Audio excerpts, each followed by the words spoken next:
바티칸에 성탄 구유와 트리가 설치됐습니다. 성탄을 기다리는 바티칸의 모습과 프란치스코 교황의 메시지 전해드립니다. 강원도를 관할하는 춘천교구와 원주교구가 강원특별자치도 출범을 앞두고 지속가능한 발전을 위한 제언을 발표했습니다. 두 교구는 강원특별자치도의 발전이 자연 친화적이고 미래 세대에 유익해야 한다고 밝혔습니다. KBS 대구방송 총국의 GPS와 리어카가 한국 가톨릭 매스컴 대상을 받았습니다. 폐지 줍는 어르신을 밀착 취재하고 정책 방향까지 제시한 점이 높은 평가를 받았습니다. 오는 주일은 자선주일입니다. 주교회의 사회복지위원장 유경촌 주교는 위기가정 발굴에 모든 본당이 발벗고 나서줄 것을 요청했습니다. 시청자 여러분 안녕하십니까? 12월 8일 목요일 CPBC 뉴스 시작하겠습니다. 성탄이 다가오고 있습니다. 바티칸 광장과 바오로 6세 홀에도 성탄 구유와 트리가 설치됐는데요. 성탄을 기다리는 바티칸의 모습과 프란치스코 교황의 메시지 전해드립니다. 맹현균 기자입니다. 바티칸 성 베드로 광장에 설치된 구유와 아기 예수 탄생 장면입니다. 이탈리아 북부 스투리오에서 왔으며 기계가 아닌 손으로 조각된 점이 특징입니다. 스투리오는 목공으로 유명합니다. 구유가 공개되고 이어서 성탄 트리가 점등됐습니다. 나무는 이탈리아 중부 아브루초 지역에 있는 작은 산간마을 로셀로에서 가져왔습니다. 당초 다른 지역에서 나무를 가져올 계획이었는데 한 환경운동가가 해당 지역은 자연보호구역이라며 저지했습니다. 그래서 교황청은 이미 벌목이 계획된 곳인 로셀로에서 나무를 가져왔습니다. 바오로 6세 홀에는 과테말라 양식의 주님 탄생 장면이 설치됐습니다. 성가정의 모습을 볼 수 있으며 새 천사가 등장합니다. 과테말라의 장인들이 목재와 형형색색의 직물로 만들었는데 곳곳이 황금빛으로 장식되어 있습니다. 성탄 구유와 트리는 주님 공연 대축일인 내년 1월 8일까지 전시됩니다. 프란치스코 교황은 성탄 분위기가 고조되는 요즘 성탄 구유의 의미를 묵상하길 바란다고 말했습니다. 교황은 성탄 구유는 우리에게 더 가까이 다가오기 위해 사람이 된 아기 예수의 탄생을 알려준다는 의미에서 매우 중요하다고 설명했습니다. Occorre abbassarsi, occorre farsi piccoli, lasciare ogni vanità dove lui è.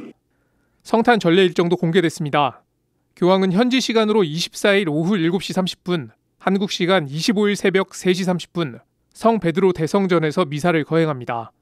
이어 교황은 현지 시간으로 25일 정오, 한국 시간으로 25일 오후 8시 로마와 전 세계에 보내는 메시지 우르비 엣 오르비를 발표합니다. CPBC 맹현균입니다. KBS 대구방송 총국의 GPS와 리어카가 한국 가톨릭 매스컴 대상을 받았습니다. 폐지 줍는 어르신을 밀착 취재해 관심을 불러일으킨 점이 높은 평가를 받았습니다. CPBC의 기획보도 대한난민 정착기는 인터넷 부문상을 받았습니다. 김형준 기자의 보도입니다. 제32회 한국 가톨릭 매스컴 대상의 영예는 KBS 대구방송 총국의 GPS와 리어카 폐지 수집 노동 실태 보고서에 돌아갔습니다. 제작진은 폐지 줍는 노인들에게 GPS를 부착해 이동거리와 노동 시간을 자세히 분석했습니다. 이를 통해 하루 평균 13km의 거리를 다니며 일하지만 시간당 1,000원도 벌지 못하는 노인 빈곤의 실상을 드러냈습니다. GPS와 리어카는 소외된 이들에 대한 관심을 불러일으키고 정책적 방향까지 제시해 높은 평가를 받았습니다. 우리나라의 가난한 노인들은 이렇게 열악한 환경에서 일을 할 수밖에 없나라는 생각을 품고 취재를 시작하게 된 보도입니다. 이상 주신 거는 사랑과 평화 그런 가치를 이제 널리 보도로 펼치라는 과제라고 알고 더 열심히 이제 보도하는 기자가 되겠습니다. 인터넷 부문상에는 CPBC의 기획보도 대한난민 정착기가 선정됐습니다. 대한난민 정착기는 인터랙티브 페이지를 통해 난민 인정자들의 삶을 가감없이 보여줍니다. 주교회의는 난민이라는 주제를 명확히 다루고 이웃사랑의 가르침을 잘 알려줬다는 점을 높이 평가했다고 밝혔습니다. 성 김대건 안드레아 신부의 전기 김대건 조선의 첫 사제는 출판 부문상을 받았습니다. 저자 이충렬 작가는 김 신부의 삶을 최대한 사실에 가깝게 기술하고 그간 평신도로서 왕성한 활동을 통해 교회에 기여한 점을 인정받았습니다. 특별상은 한겨레 신문사의 코로나로 빼앗긴 삶과 서교 출판사의 우리 곁에 왔던 성자, 사람에게 행복을 주는 김수환 추기경 이야기가 차지했습니다. 코로나로 빼앗긴 삶은 팬데믹 상황에서 미처 애도하지 못한 이들을 기억하는 기획으로 우리 사회의 애도의 중요성을 일깨워줬다는 평가를 받았습니다. 우리 곁에 왔던 성자, 사람에게 행복을 주는 김수환 추기경 이야기는 김추기경 탄생 100주년을 기념하는 책으로 추기경을 기억하는 19명의 진솔한 이야기가 담겼습니다. 주교회의 사회홍보위원장 옥현진 대주교는 수상자들에게 축하를 전하고 작품의 선한 영향력을 계속해서 발휘해 가길 희망했습니다. 작품의 선한 영향력을 통해 사회에 이바지한 이들이 계시기에 우리 사회는 이웃과 함께 살아가는 따뜻한 사회가 될 수 있습니다. 작품의 가치는 보도와 발표로 끝나는 것이 아니라 선한 영향력을 발휘해야 합니다. CPBC 김형준입니다. 내년 6월 11일 강원특별자치도가 공식 출범합니다. 제주와 세종에 이어 세 번째로 특별자치도가 되는데요. 강원도를 관할하는 춘천교구와 원주교구가 강원특별자치도 출범을 앞두고 성명을 발표했습니다. 두 교구는 강원특별자치도의 발전이 자연 친화적이어야 하며 미래 세대에 유익해야 한다고 밝혔습니다. 김영규 기자가 보도합니다.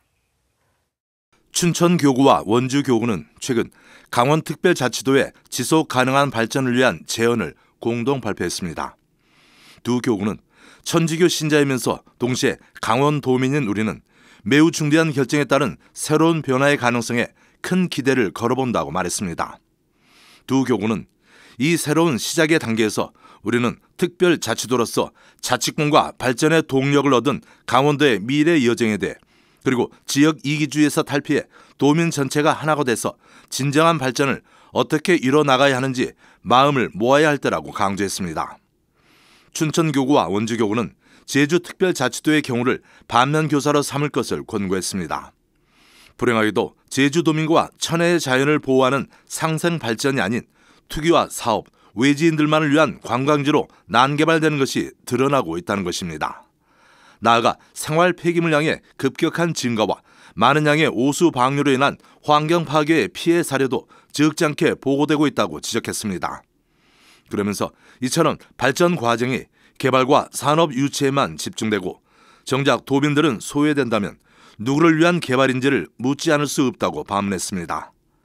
원주교구와 춘천교구는 특별자치도로 지정된 뒤 아름다운 강원도가 단지 발전과 개발이라는 미명 아래 벌어지는 자연의 파괴를 넘어 지속 가능한 발전을 이룰 수 있을지 실로 걱정스럽다고 밝혔습니다. 이어 지금은 자연과 사람이 조화롭게 살기 위해 보존하고 보호해야 할 것들을 심사숙고하는 식별이 절실한 때라고 역설했습니다. 나아가 가톨릭 교회가 발전의 혈안이 된 현대산업 문명의 폐해를 직시하며 여러 차례 우려를 표명해왔다는 점을 상기했습니다. 춘천교구와 원주교구는 프란치스코 교황의 회칙 찬미 받으소서는 기술 문명이 낳은 환경 파괴와 인권의 부재를 바라보며 취약한 이들을 돌보고 통합 생태론을 기반으로 하는 지속 가능한 발전을 권고하고 있다고 소개했습니다. 그런 만큼 발전만을 추구한다면 강원도는 아름다운 자연과 인간이 어우러져서 살아가는 삶의 터전이 아니라 거대 자본의 투기 또는 즐거움이나 좁는 유원주로 전락할 것이라고 경고했습니다. 춘천교구와 원주교구는 성장과 발전에 있어 전제돼야 할 것은 자본 유치와 개발을 위한 정책만이 아니라 자연 친화적으로 삶의 터전을 가꾸고 미래 세대에 유익한 정책적 큰 그림을 그려내는 것이어야 한다고 촉구했습니다. 두 교구는 당장 눈앞에 보이는 개발의 단맛에 환호하기보다 환경을 지켜내기 위한 전지구적 염원을 계승하는 길만이 살기 좋은 자치도를 만들어갈 수 있는 길이라고 제언했습니다. CPBC 김영규입니다. 올 한해 생활고로 세상을 떠난 이웃들이 많습니다. 수원 새 모녀부터 자립준비 청년, 그리고 북한 이탈 주민들까지. 돌아오는 주일은 자선주일인데요. 주교회의 사회복지위원장 유경촌 주교는 어려운 이웃을 돌보는 일에 본당이 나서자고 밝혔습니다. 앵커 리포트로 전해드립니다. 올해 8월 수원에서 새 모녀가 숨진 채 발견됐습니다. 새 모녀는 질병과 채무로 생활이 어려웠지만 누구도 어려움을 알아채지 못했습니다. 새 모녀처럼 5만 원 이하의 건강보험료를 6개월 이상 체납한 가정은 73만 3천 가구나 됩니다. 안타까운 일은 이뿐이 아닙니다. 올여름 보육시설에서 나온 청년들이 생활고를 호소하다 생을 마감하는 일이 잇따랐습니다. 시설을 나오는 자립준비 청년은 해마다 2,500명에 이릅니다. 최근엔 아무런 돌봄도 받지 못하고 세상을 떠난 북한 이탈 주민들도 있었습니다. 3만 명이 넘는 북한 이탈 주민들이 크고 작은 차별과 편견, 가난에 시달리고 있습니다. 이 밖에도 OECD 1위인 노인 빈곤율, 노숙인과 쪽방 주민 등 주거 취약계층, 열악한 환경에서 일하는 이주 노동자까지. 기후위기는 이런 취약계층의 삶을 더욱 어렵게 만듭니다. 올여름 서울에 폭우가 쏟아졌을 때 신림동 다세대 주택 반지하에서 발달장애인 가족 3명이 희생된 사례가 그렇습니다. 주교회의 사회복지위원장 유경촌 주교는 자선주일 담화에서 자선이 일회적인 나눔으로 끝나선 안 된다고 강조했습니다. 그러면서 이웃에 대한 관심과 사랑이 본당을 중심으로 활발하게 확산되길 바란다고 밝혔습니다. 유 주교는 본당엔 구역과 반이 있고 레지오 마리에와 빈첸시오회, 나눔의 묵상회 등 여러 단체가 있다면서 위기 과정을 찾아내고 함께하는 사랑의 전초기지가 되기에 적합한 구조라고 밝혔습니다. 39번째로 맞이하는 자선주일. 유 주교는 어려운 이웃을 돌보는 일에 모든 본당이 발벗고 나서길 희망하며 이에 동참하는 이들에게 주님의 강복을 청했습니다. 지금까지 앵커 리포트였습니다. 자선주의를 앞두고 뜻깊은 기부 소식이 전해졌습니다. 안국건강이 저소득층 독거노인과 소외계층을 위해 8,500만 원 상당의 건강기능식품을 재단법인 바보의 나눔에 기부했습니다. 어제 전달식엔 방송인 최유라 씨도 함께했는데요.